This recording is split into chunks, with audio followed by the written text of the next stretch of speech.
maybe even eliminate the income tax, but at least get rid of it for seniors and veterans. And instead of doing that, we're looking for ways to spend money, and all of it's done with this kind of crony, pay to play. These people were my friends, and I'm going to make sure they get a big development contract. And these people weren't for me, so we're not giving money to them. We're going to withhold resources. That is the name of the game in Utah. That is the Utah way.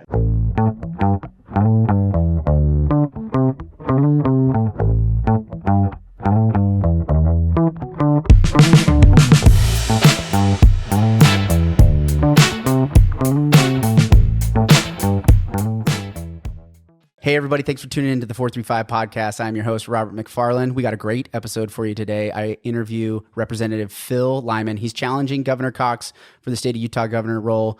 It was a great conversation. It was refreshing to see a guy point out some obvious gaps in what's going on in our state legislature and our state government. He's definitely a man that is not afraid to challenge people, as he was incarcerated for challenging the Bureau of Land Management. We hope you enjoy this episode. We talked a lot about a lot of things: economics, what it's like to challenge an incumbent. Enjoy this episode, guys. Make sure you like and subscribe it. Share with your friends, especially if you know a delegate in the state of Utah that's going to be voting at the convention coming up soon.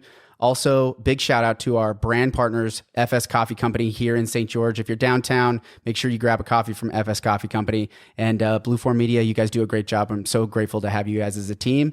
Other than that, enjoy this episode, guys. We'll see you out there. Tell me, you're feeling good about the convention. What is it about at this stage in the race? What are you feeling good about? We've polled the delegates pretty well. Talked to a bunch of them, personally. Had a lot of teletown hall meetings, and at the conventions, things are positive. I guess I get a good vibe from the delegates. So yeah. I'm feeling good about making it through convention, and then we'll see where we go from there. Yeah. So you ran for the state legislature, right? Yeah. And when did you run? I can't remember what year you. Took office in 2019. Yeah, 2020. Yeah. Time flies, huh? Took office in 2019. So yeah, ran in 2018. Took office in 2019. What's the differences between that running in that election and then running for governor? What, maybe help me understand kind of what are some of the differences that you've seen? Well, I tell people when I ran for the state legislature, I think I'm the only state legislator in history that ran with a parole officer. So I just come off of that whole, and we can talk about the federal charges, the going to jail, the mugshot, all of this stuff. And in my district, people really respect someone who will stand up to the Bureau of Land Management. And so I feel like I had name recognition, had some respect from the people that I respected, and so running for the state legislature was fairly easy. Running for a statewide election, nobody still really knows Phil Lyman. I shouldn't say nobody. I got fairly decent name recognition. We just did a poll that just came out yesterday that shows that I've got pretty good name recognition statewide. But yeah, it's a big lift trying to get people, outside of the district here, especially who don't deal with public lands issues, to kind of resonate with what my brand is. Yeah. And what's really important to you and what you think should be really important to the rest of Utah, right? Yeah. So right. Exactly. Yeah. So I think that was what I felt like, and this is just me being candid, is that I'm a skeptic when it comes to a challenger beating an incumbent, like Cox, who is, really an established guy, right? He was lieutenant governor before. He was kind of handed it was almost like they, dubbed him the follow-up governor before he was even elected. It felt like he kind of just walked into that governor seat, when he won the last election. And so I was a skeptic to see there wasn't a whole lot of GOP candidates that stood up to challenge his seat, which I was really pretty shocked about, truthfully. The fact that it's you and Carson and him, I guess, when we think about it, why do you think there wasn't as many challengers? Like why wasn't there as many challengers? Why do you think not more in the GOP within Utah saw maybe some of the things that Cox did during COVID specifically that I think fly in the face of for sure conservative, but even Republican platform? Like this is like what they believe in, right? The Republican platform is pretty clear. He flew right in the face of that. Why do you think nobody challenged him? Or not to say nobody, because you're not nobody. I'm not trying to minimize that, but just to clarify, is like there's not a bigger crowd, I guess, to challenge him. Right. Yeah, we're the Huntsmans and the Jason Chaffetz or whatever. But yeah.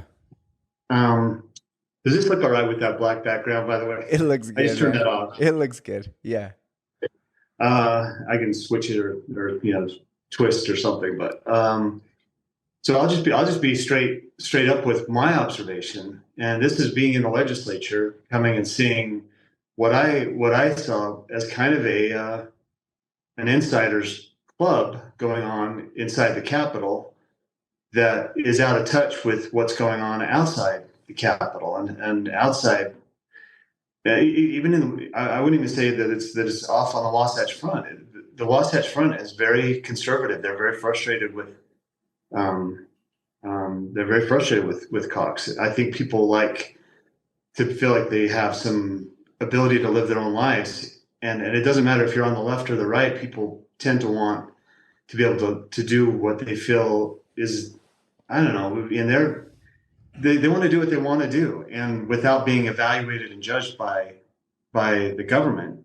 And Cox, if anything, is really instructive. Through COVID, what drove me crazy the most was, begging people to wear a mask or telling them to wear the damn mask or to pray for rain or to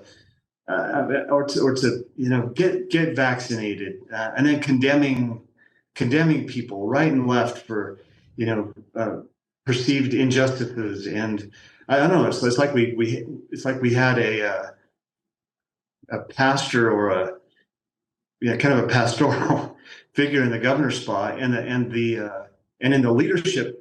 I'm going out on a limb here. In the leadership across the legislature, there seemed to be this like buy into that. Like if you're not going to participate in this new regime, the new Utah, in fact they call it the new Utah, with the new flag, it's like everything's going to be better and modern and new. And for those of us that believe that government has a proper role in intervening in people's lives the way that it had through COVID, and managing our water resources and taking over, centralizing all this power, to me, I saw a wide open gap. I don't think you're wrong. People. You said you're going out on a limb. I don't think you're going out on a limb. I think you're doing a good job of kind of describing what, in my head, it's like we went through this moment of brainwash from 2020 just through the whole year into 21. We went through this fear, like reset and recalibrated, all within society. Like we all had like this recalibration. And the ones that were in power at the time, you could clearly see, oh, this is their agenda kind of shows through really easy. Because I was one where I think I was almost my entire political life, I've been an independent. I haven't been affiliated with a party because I felt like being a part of a party was saying, I agree with everything this party's saying and I disagree with what this party's saying. And I was like, there's like some things I could see both sides, right? And so I sit on the fence. I'll be the first one to admit it. I'd sit on the fence and be like, well, I don't want to be fully committed to this one thing.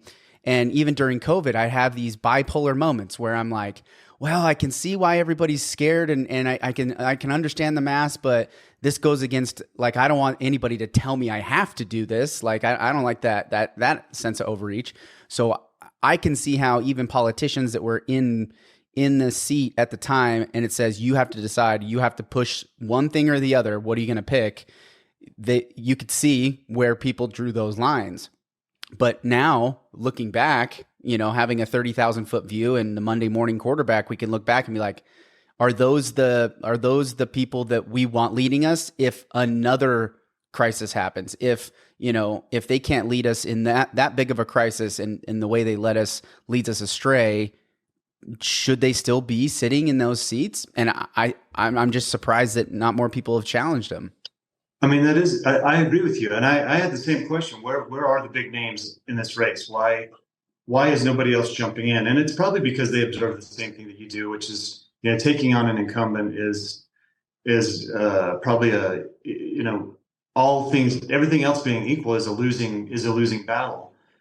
The reason I think this one is a winning battle is there's all the things that we've just talked about. I think the woke foundation is crumbling, and you go into these things with your best intuition, with everything you can pull together. And as I was looking at the race for governor, I felt like there was more that was going to happen. It's like wherever we were at last January when we had to put in, I said, I don't know what's going to happen between now and the convention, but I'm banking on that there are some things that are going to happen. And in that space, we've seen DEI, for example, just crumble. And Spencer Cox built his foundation on DEI. That was his first big statement. And we are going to embrace DEI in Utah. We're going to sign the compact, and we're going to implement it at our universities. And he stood in and on the Utah Jazz scholarship that was for everybody except for white kids, and defended that so vigorously. So we watched these things kind of roll out between January and now. The Natalie Klein stuff. Not that goes in my favor or against me, but it does crumble this foundation of the woke ideology that Spencer seemed to be built on. And immigration. I knew that immigration was going to be a key issue back in January because it's affecting people's lives. They're starting to see it, and it's getting worse. Mm-hmm. And so it's a tough spot. If I were the governor, if I were Spencer Cox right now, I'd have a tough spot. Trying to articulate why I was this way 3 years ago, and now I've switched courses. Yeah, and I think looking at this DEI, it seems like we're going through what's the trending, cultural ideology of the moment, and the politicians are being so swayed in those directions. Like, what's the popularity contest in the moment, and I'm going to lean fully into that. And then when it doesn't go well, they're going to just switch gears, and they're like, oh, we're going to go this way. And it's almost like it's almost insulting, because it's like they don't think we remember. It's almost like they don't think that the voters, or they think the voter base is so out of touch with what's really going on, is that they don't remember what happened 12 months ago. We might have a short attention span when it comes to reels, social media, things like that, but we don't forget. We're not forgetting a lot of these things. And maybe they're right. Maybe they're gambling on we are going to forget. But well, a lot of people do. A lot of people forget. A lot of people don't pay attention. Yeah. And they do bank on that. It's funny because they even have a name for them. They're called normies. I've heard a couple of like the political like pundits, talking heads. They say that out loud. They're like, oh, the normies. It's like people that don't understand or not, involved enough in politics. And that's how big our bureaucracy has gotten. That's how big our government has gotten, is that there's a whole group of people that run the country, and there's the vast majority of Americans are not paying attention at all, right? The normies are not paying attention, and there's this big group, and they all are insiders that know exactly what's happening. And it's crazy to me to watch it unfold. So let's going into being that skeptic. 90% of incumbents win. It's like 88% or something like that. Incumbents win. What is the incumbent saying about Phil Lyman? Like what is the opposing view of why should Phil Lyman not take over for Cox? Like what's their argument against you sitting in the seat? They're going to say that I'm an election denier. Okay. They're going to say that I'm a sore loser over Trump, which is a strange thing. They're going to say that I'm a criminal. So those are the things so far that I've seen. Kind of that I'm a nut job. I'm crazy. Yeah. And so people are surprised, honestly, when people meet me, there's like, oh, we thought you would be kind of a rabid ATV fanatic, and instead I'm a a You're a CPA, certified CPA. public accountant, and I'm passionate about energy, specifically nuclear energy, but oil and gas and coal, and big in the uranium sector. Yep. With my yellow cake Cox at the legislature, and I have been in the legislature, have been a county commissioner, and so I'm honestly a very rational, reasonable, thoughtful, strategic person, and more, I guess maybe what they learn about me more than anything is that I care deeply about liberty and the mechanisms that were put in place to preserve that, like states and counties and branches of government, and I do understand those things. So yeah, I think trying to just paint me out as a crazy person of no consequence is going to be the biggest tactic that Spencer uses. Well, and so thinking about the convention, because what I'd like to do is, I think the best opportunity, and this is there's Carson Jorgensen, there's you, and then there's Cox. And to me, like, you going into the convention, it's really the two challengers versus the incumbent. And so what I think would make a big would be a big, loud message would be the convention shows up and Phil Lyman comes away with a massive number of votes. It's not like this close race, even pressuring Cox to have to utilize the fact that he got signatures versus, him, basically splitting the vote enough to where it's like, oh, I would have been on the ballot either way because the delegates were supporting me as well. If the delegates turned around and there wasn't a big delegate group supporting Cox, that would change, I think, the primary scenario. Would you agree with that? Absolutely. So thinking of like, if I sent this out and we emailed this out to every delegate, say, hey, pay attention to this. So before you go into that, have a week to think about what is it that you're going to value in a governor. Like, what's your message to the delegates? My message to the delegates really is that statehood matters. What happened in 1896 when Utah became a state was very significant, and we're not an administrative subunit of the federal government. 80% of our problems, if not more of them, are because of our total deference to federal regulations, whether it's our immigration issues, our national debt issues, our climate response, locking up all of our water and going after things in pursuit of the Paris Climate Agreement that Biden's pushed. Our COVID response was very much in line with the Biden administration's COVID issues. So if a state's not willing to tell the federal government no, then are they really a state, or are they an administrative subunit of the federal government? And that's what is the most frustrating thing to me. And it's not because it's weak, or I think it is weak, but that's not the reason. It's because it doesn't work. The federal government is never going to solve our problems. They are the primary cause of our problems. I went through I witnessed the weaponization of the Internal Revenue Service. I witnessed the weaponization of the Bureau of Land Management, even of the Utah State Tax Commission. I've dealt with those things face to face, head on, on the battlefield, and you don't come away from those things the same after seeing what they'll do. SITLA, State Institutional Trust Lands Administration, has shown themselves to be, a genuine enemy of mine when it comes to trying to protect the health, safety, welfare, resources of the counties. And so you've got this administrative state that is out of control. And I guess that's the message to the delegates is the federal government is not going to solve its own problems. States are going to do it, and we've got to have strong states. And I refer often to Ron DeSantis or Kristi Noem or Greg Abbott as governors who have successfully told the federal government to pound sand, and they come away better off as a state.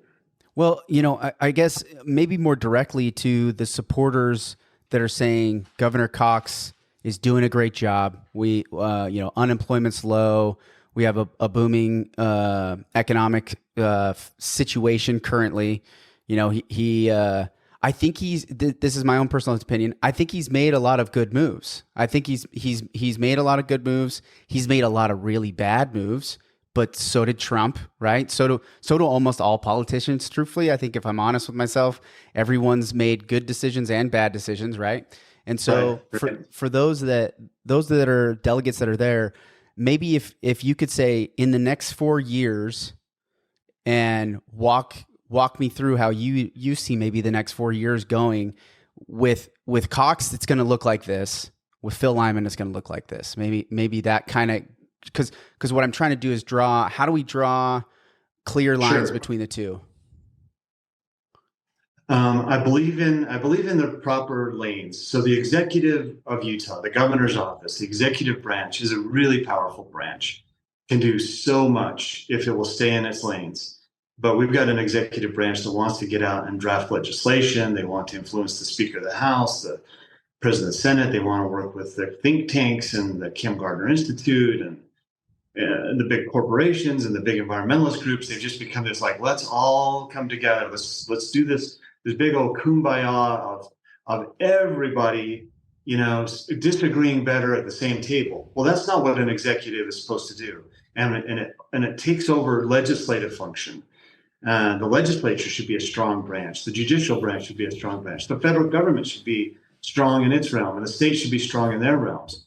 I'm a huge believer in county government. I want to push the power and the resources to the counties so that the counties can manage the resources that they're closest to, which in my mind is the Republican form of government. That is the government by the people, and that those people making decisions, that those people who are most affected by the decisions are the ones making the decision. And I guess to contrast me with Spencer Cox, I believe in statehood. I believe in parenthood. I believe that parents are the best decision makers for their children. And I believe in personhood. I believe that people can make better decisions for themselves than the government will make for them. I trust people to do that. I trust people to make good decisions with their water usage, with their resources.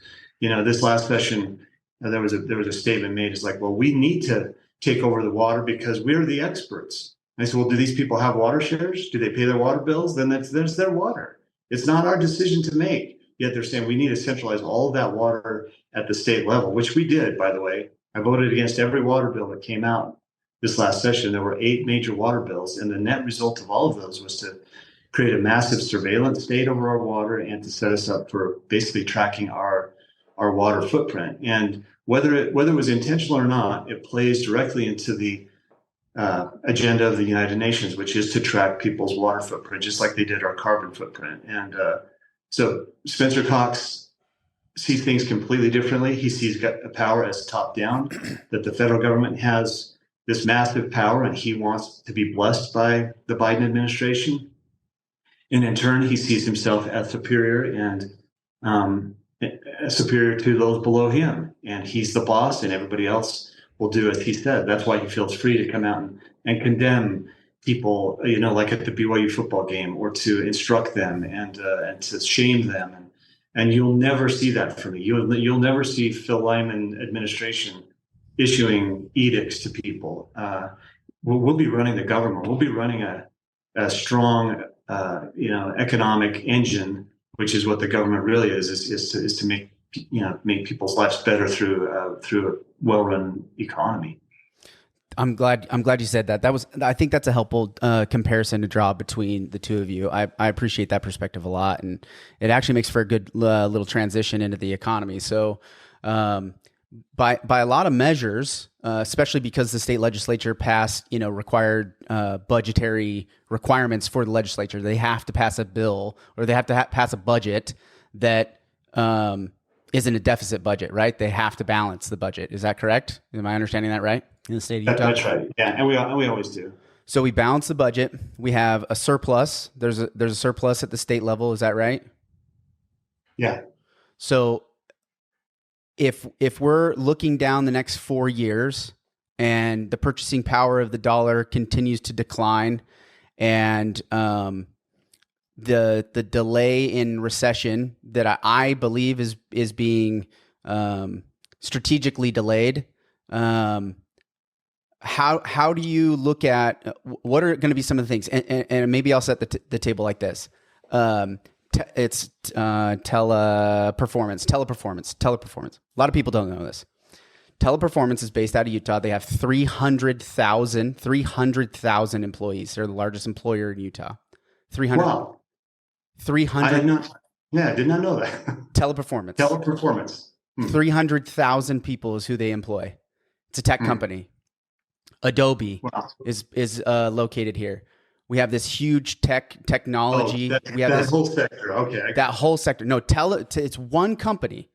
Teleperformance USA. You should look it up. Largest company in Utah with 300,000 employees. Now, not all 300,000 employees live here in Utah. They don't all live here in Utah. But in comparison, the state of Utah employs 20,000. The Intermountain Health employs 20,000. University of Utah, 20,000. Teleperformance, a single company inside Utah, their headquarters, employs 300,000 people. When we look at what a potential recession looks like, when we look at what possibly could happen with a sector like we've seen multiple times already in technology booms, when the economy isn't doing as well, what is really going to be your thought process and strategy behind it? Like how do you feel like you're going to navigate those moments? Utah has a strong economy, and the reason it's got a strong economy is because of our values, strong family values. People want to work hard in Utah. They see good examples from some of these great companies of success, and we've got people who have multilingual capabilities. They see opportunity. They can go out and get those. But when I look at the economy of Utah, and I was just pulling up a couple of these spreadsheets that I was working on yesterday. In the last 3 years, natural resources and agriculture, the agency has grown by 89%. Their budget is up 89%. Infrastructure and general government is up 69%. Business, economic development, and labor is up 79%, almost 80%.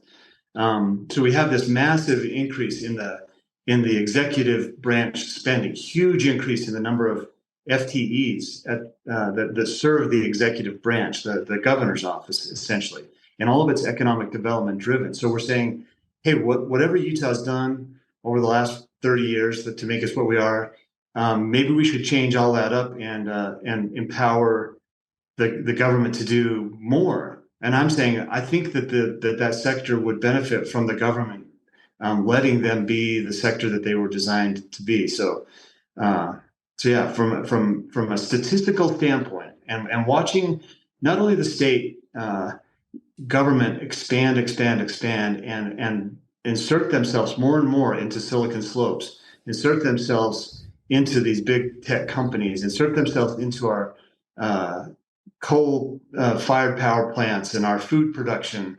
All those things should be kind of frightening to us. It's nerve-wracking to me. It for sure is concerning to me. For sure. Sorry, I keep messing with my background and stuff You're too. good, man. You're good. So our economy is strong because the people are strong when they have freedom, and we are taking freedoms away right and left. Government it's like this administration sees the success of these great businesses, and instead of applauding them and getting out of their way, they want to step right in and become partners with them, public-private partnerships. Let's do a development together. Well, this is a great. What's your opinion on the NHL? What's your opinion on the Coyotes? I mean, how would you have maybe navigated that, or what do you feel like is going on there? I mean, you've got great entrepreneurial businesses that want to do that. Let them do that. And if Salt Lake County wants to step in and say we're going to use our really powerful CRA, Community Reinvestment Act, and our RDAs, that's a county decision, and I wouldn't interfere with that from the state legislature standpoint or the governor's standpoint. But for the state to do it, for the Major League Baseball or the NHL, it's not the proper role of government, and that's what governments do when they have too much of other people's money, which is what we've got right now. Is a lot of surpluses, and instead of giving it back, finding ways to maybe even eliminate the income tax, but at least get rid of it for seniors and veterans. And instead of doing that, we're looking for ways to spend money, and all of it's done with this kind of crony, pay to play. These people were my friends, and I'm going to make sure they get a big development contract. And these people weren't for me, so we're not giving money to them. We're going to withhold resources. That is the name of the game in Utah. That is the Utah way, and it's getting worse. And I think anybody that's paying property taxes can see that. It's getting worse. Yeah, I don't disagree with you there. So as far as the NHL goes, so you feel it's your thought process that if Salt Lake County wants to do that, if they want to take it to their voters and they want to apply county funds to bringing in a professional sports team, you're not opposed to that. You don't think yeah.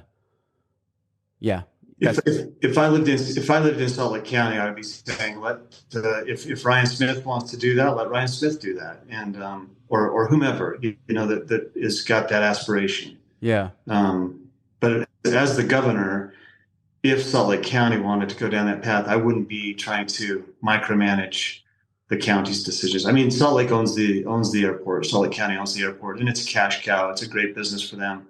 So of all the counties that could do something like that, and Salt Lake County obviously could, and I don't think it's the legislature's job or the governor's job to tell a county or its residents that they can't do something like that. But your own personal viewpoint, though, is like there's zero reason why the government should be supporting this kind of a professional sports team. Like, truthfully, like in my mind, there's so many examples of that not making any money for any of those taxpayers. All it ends up doing is bringing in revenue for the owners of the sports team. And then the taxes being raised just goes on and gets spent on crazy other more programs. It's just giving more money to the government to do more government type things, which to me is just, I don't know why we keep doing it. Public money is very different than private money. If I have $1 billion of private money, that's a lot of money. I could do some really amazing things with $1 billion. You give the government $1 billion, and what are they going to do? They're going to expand. They're going to create a facility that creates an ongoing liability from that point forward. So $16,000 toilet seats. You'll get $16,000 toilet seats. Yeah, and so say we put in the major league we bring in hockey. And if it succeeds, great. There's going to be some people on the private side that are going to make a lot of money. If it fails miserably, it's still going to be fine. The people on the private side that were investors will make money. The community will just pay for that through an increase in taxes or an increase in fees or whatever. So anytime you bring the government, it's just not the proper role of government. Yeah. Whether it's county level or state level, the difference is I'm talking from a state level position. Yeah. But yeah, it's absolutely, the more money you give government, the more liability they are going to create for the people that they're supposed to be serving. Yeah. Yeah. I want to keep talking about money. I really do want to keep talking about money because I've been heavily trying to research and understand the national debt that we have, the current monetary policy that we're employing across the nation. But I know it's separate here in Utah, and it's not necessarily a part of your candidacy. So I'm going to try to transition a little bit from that to, a few people that I've talked to, because I haven't been up to Salt Lake recently, have been talking about how deserted Salt Lake City feels. Is that accurate? Do we have a commercial real estate issue in Utah like many other states have been going through right now, and they just hasn't really been highlighted? Where are you seeing as far as that commercial real estate? How do you see that kind of fallout happening, across downtown specifically, and what that might do? Maybe your thoughts on that specifically. It's really interesting when the housing bubble of 2008 kind of burst. Everybody that I was talking to said that that the commercial real estate is next, and we saw some big block stores close, and fitness centers moved in where they were at. So we were always innovative and finding ways to use the big spaces. But I think COVID really demonstrated that people can get along without shopping downtown. And so, yeah, as you drive around Salt Lake, there's two things that you notice: a lot of blight and a lot of empty stores. There's a lot of I don't know. It's not appealing, especially downtown Salt Lake. You don't see families that want to go down and stroll downtown Salt Lake because it doesn't feel safe. It feels dirty and dangerous, and then when those people go away, then the businesses that used to rely on that are now what do they rely on if you don't have the good public traffic that you once had. So I see that problem getting worse, and a lot of it frankly comes back to in Salt Lake is how we manage the homeless situation and the illegal immigration situation. And we look very much like a blue state. We're looking very much like Los Angeles or San Francisco or Seattle. And it's our policies. It is absolutely 100% the policies that end up with, these really bad conditions in cities like Salt Lake. So thinking about, we have all this office space. People are working remotely. They're working, in their homes. They're working outside of that downtown city center. We've gone through basically an evolution in work that it doesn't seem like now it's 2024. Lots of the big corporations called their employees back, but even though they've called them back, they still have vacated their massive size, right? They've utilized a certain percentage and a growing percentage, especially with the advances in AI and automation within the administrative roles within everything, right? We could look at AI as being the robot that like walks around, right? I can't help but think of like Optimus, right? And these different robots. But the way I look at AI is more of it's the Tony Stark's assistant in his ear that does a bunch of administrative calculations and putting things together that normally caused, people had to be in front of a computer typing away to do that. And they'd go to these big, buildings, and half of the employees were never talking to anybody. They were doing data entry or they were doing some kind of administrative shuffling of paper. Well, artificial intelligence is rapidly going to vanish all of those jobs, and the requirement for these big office buildings is going to go away. So I'm curious, just how do we transition through that? And something that you said that jumped out to me, which I thought was interesting, 67% of our state, I think, is owned by the federal government. Is that right? Is that close? That's correct. So 67% of our state is owned by the federal government, meaning land, we're confined to these smaller land areas. The city, as in the turn of the century, the industrial revolution, and then the service industry, and then the succeeding technology had causes to really clump together and we go up, right? So you think of the big cities like New York and Chicago. But now it seems like the evolution of society is going to go towards these smaller towns. Now, I know there's this big push for the 15-minute city. There's this debate as to whether Cox is in on this idea of socialism. I tend to not think that maybe he's doing it intentionally, but I think there's this, he's missing all of the dots that could be connected that are showing, we're leading down this road that's ultimately going to end in us being in a cage, right? The rabbit that's like, oh, hell, look, there's some free food over here. There's, innocent. Oh, it's free food, but then they're encaged. All of a sudden they're trapped, right? So, but the idea of this 15-minute city, in my mind, I look at St. George, because that's obviously where I'm at. We need to be being dense in some areas. We need density in some areas, and then some people want the 5 acres. Some people want 1 acre, and then some people are okay with an apartment. But having that mix of all of those things, without the federal government, or if we were to just own the land that is Utah, we could do that. We could start to kind of sprawl out a little bit, get the essential services that we need to do, in those smaller nodes where we have some density, but it's basically medium and low density rather than this ultra high density is what I'm kind of looking down the future and kind of seeing.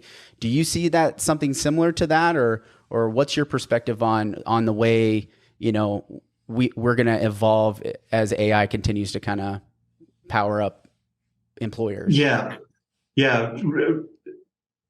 Such a cool space that we're in right now with AI and blockchain technologies, and I'm excited about the future, especially the future for government. I flew back from Washington D.C. the other day, and I was on the lake from Chicago, sat by a young guy, and we were talking. He's a blockchain expert, amazing, young blockchain guy. And we were talking about the application in government, and blockchain, disperses the control, it spreads it out, it decentralizes the disintermediation, I think is the term. And so you get rid of the permission grantors, and you get down to government by the people. And he had this model for that kind of mimic the legislative, the executive, and the judicial branch. Anyway, there's exciting things coming for government, but it's going to be by using that technology to implement that Republican form of government model, which is, that people are in charge of their own decisions. Along with that comes the ability to move outside of the cities. And what you kind of brought up the 15-minute city model. I don't know what that's designed to do other than to corral people into a place where they don't really even have to work. They don't have to worry about much, that they're going to be taken care of as the economy changes, and they don't need these jobs that we've got now, that there'll be a place for all these people to live. And the policies right now favor high density, a low income housing in the middle of urban areas. And so that's what you see happening. If you're a developer, you say, well, I can make a lot more money by building a 1,200 unit, 5-story housing complex, in Lehigh than by, going down to Tickaboo, which is my favorite place to talk about, a potential city. On the north end of Lake Powell. It could be the size of Page. Not that I want a Page-sized city on the north end of Lake Powell, but you could do it, and it would be amazing. It'd be awesome. And that comes back to, what's your American dream? Is your American dream to have a condo with 15 feet of front yard? And for some people, it absolutely is. They do not want a yard. They don't want the responsibility of any of that. I totally get that. That should be their prerogative. But for those that want 5 acres, or those that want a single family home, and to have one parent stay home and raise kids while the other parent makes a living, that American dream should be available. Right now, it's not. If you're coming out of college, starter home starting at $350,000, you're going to have 2 parents working. You're going to postpone having children, and whatever your American dream is, you've got to cover some of those bases first, and or come out with a really good job, making lots of money. And fortunately, there are lots of people who are doing that too. So anyway, it's evolutionary. I think going back to the money and what I'm studying on specifically, or trying to learn as much as I can, is coming off the gold standard in the 70s and Nixon's decision to do that. Why did he do that? There's a lot of complex factors, but there's a lot of similarities between what happened in the 70s and kind of what is taking place currently with the economic situation we're in now. We've made it infinitely more complex with crypto because it used to be foreign currencies. You could clearly identify what currency at what nation and what's backing that currency. And now you have all of those currencies plus all of the cryptocurrencies, which have massive market value that's out there. So there's a lot of moving parts that make that economic system really complicated. And I think most people just, their eyes glaze over and they're like, I don't have time to try and understand all of this, right? And so that's why we rely on elected officials that are kind of paying attention to all that stuff. So maybe I have to say, it warms my heart to hear you talk about that. I don't know how old you were in 1971, but I was not even close to being born. Yeah, not even close. That's what I would have assumed. So the fact that people pay attention to that, and the creation of the Federal Reserve and the monetary system, and the evolution from a strong dollar to a very weak dollar, it's really key. So yeah, I'm glad to hear you talk about. I'm going to talk to Marlo Oaks. I'm gonna bring Marlo on. I'm gonna be like, hey, let's talk about just money. I know you're running for treasurer, and there's a lot of things about that, but let's talk about money. So I'll do that. I'll do that with Marlo, though. So that's my space too. So I mean, yeah, very much a Ron Paul, politician, hands off, and let people live their lives. And we are moving into this space. The thing, and I won't dwell on this too much, but people will figure out a way in America, and in Utah especially. People will figure out a way to survive and thrive in a collapsing dollar economy, and we see it with the new gold backs that are coming out, the currency, and Marlo's doing a great job with that. If it's kind of that Atlas Shrugged approach, that hey, well, if the whole government's going to pot, maybe we would, figure out a way to have an economy separate from, this tyrannical government, and we will do it. And Bitcoin, blockchain, all those technologies are going to be really, really key, and you're going to see some innovative stuff happen that will upset the federal government, upset the state government, and benefit the people. Yeah, and I have mixed opinions about the statement "we the people." I have we the people in order to form a more perfect union, right? And this idea that it's all of the people. And I've talked to a lot of people where I'm worried that they have the same voice as I do as a vote goes, and I can see why we have a federalist system versus a pure democratic system, right? A pure democracy. I believe in the representative democracy. I think having a representative and a republic is the right way to go about it. We've eroded that away. The federal government is far too big from my perspective.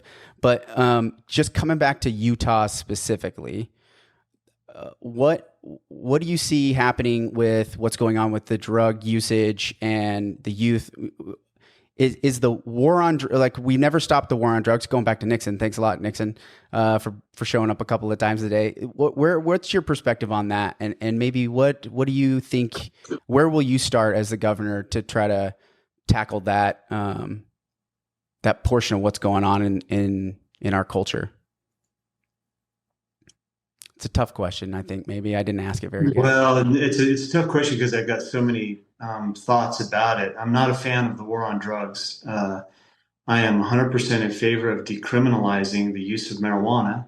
Okay. I'm not saying legalizing, that's a federal thing, but decriminalizing the use of marijuana. I was for was it Prop 3 a couple of years ago, or Prop 1 or Prop 3, I can't remember which now, but and the people, did their referendum, and then the legislature has come in and messed all that up. But cannabis and those types of things.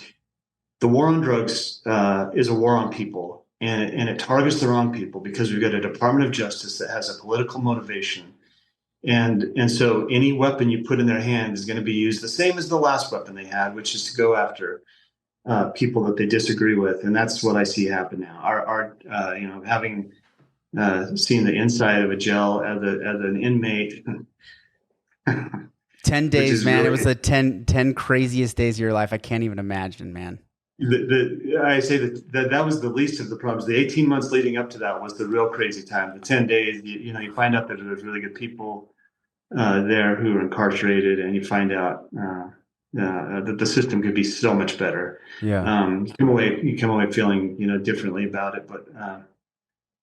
And anyway, there's so much that we could do to help people rather than to incarcerate them. United States has the highest incarceration rate in the world, and Utah is one of the highest incarceration rates in the United States. So you've got over criminalizing people. You've got instead of addressing the problem, instead of saying how could we solve the problem of drug addiction, we turn it into an industry. And anyway, that's probably enough said about it. We could go deep into that because it's near and dear to my heart. The prosecutorial misconduct, the Department of Justice, the weaponization of the Department of Justice, the corruption in the judges, the appointments of the judges.